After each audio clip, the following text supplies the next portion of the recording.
ಹಾಗೂ ಯೂಟ್ಯೂಬ್ ಚಾನಲ್ಗೆ ಸ್ವಾಗತ. ನಾವಿವತ್ತು ಮಾಡ್ತಿರೋ ಟೊಮೊಟೊ ರಸಮ್. ಕುಕ್ಕರ್ ತೊಗೊಂಡು ಅದರಲ್ಲಿ ಟೊಮೊಟೊ ಹಣ್ಣು, ಸ್ವಲ್ಪ ನೀರು, ಉಪ್ಪು ಹಾಕಿ 2 ವಿಸಿಲ್ ಬರೋವರೆಗೂ ಕಾಯಬೇಕು. 2 ವಿಸಿಲ್ ಬಂದಮೇಲೆ ಸ್ಟವ್ ಆಫ್ ಮಾಡಿ 5 ನಿಮಿಷ ತಣ್ಣಗಾಗಕ್ಕೆ ಬಿಡಬೇಕು.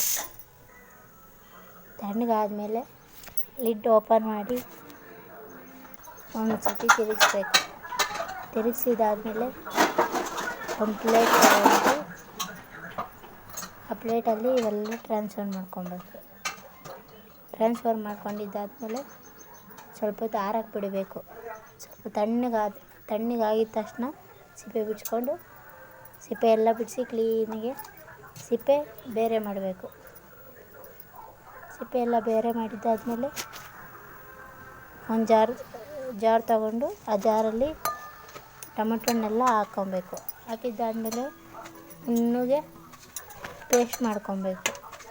ಪೇಸ್ಟ್ ಮಾಡಿದ್ದಾದಮೇಲೆ ಒಂದು ಸ್ವಲ್ಪ ಹುಣಸೆಹಣ್ಣು ತೊಳೆದುಬಿಟ್ಟು ಬೇರೆ ನೀರು ಹಾಕಬೇಕು. ಬೇರೆ ನೀರು ಹಾಕಿ ಸ್ವಲ್ಪ ಮೆಣಸು ಹುರ್ಕೊಬೇಕು. 2 ಸ್ಪೂನ್ ಜೀರಿಗೆ ಹಾಕಿ ಸ್ವಲ್ಪ ಚಟಪಟ ಅನ್ನೋರು ಸ್ವಲ್ಪ ಹುರ್ಕೊಬೇಕು.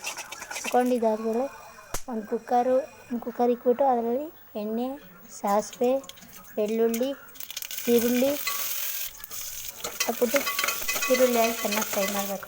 ಒಣಮೆಣ್ಸಿನ್ಕಾಯಿ, ಕರ್ಬೇವಿನ ಸೊಪ್ಪು ಹಾಕಿ ಫ್ರೈ ಮಾಡಿದ್ದಾದಮೇಲೆ ಚೆನ್ನಾಗಿ ಫ್ರೈ ಮಾಡಬೇಕು. ಫ್ರೈ ಮಾಡಿದ್ದಾದಮೇಲೆ ನಾವು ರುಬ್ಕೊಂಡಿರ್ತೀವಲ್ಲ ಮಿಶ್ರಣ, ಸ್ವಲ್ಪ ನೀರು ಹಾಕಿ ನಾವು ಬೇಯಿಸಿರ್ತೀವಲ್ವ ನೀರು ಅದೆಲ್ಲ ಹಾಕಿ ಸ್ವಲ್ಪ ಉಪ್ಪು, ಖಾರದ ಪುಡಿ, ರಸಮ್ ಪೌಡ್ರು, ಮೆಣಸು, ಜೀರಿಗೆ ಹುರಿದಿರ್ತೀವಲ್ಲ ಅದು ಹಾಕ್ಬೇಕು. ಆಮೇಲೆ ಸ್ವಲ್ಪ ಹುಣಸೆ ಹುಳಿ ಹಾಕ್ಬಿಟ್ಟು ಕುದಿಸಿದ್ದಾದ್ಮೇಲೆ ಸೂಪರ್.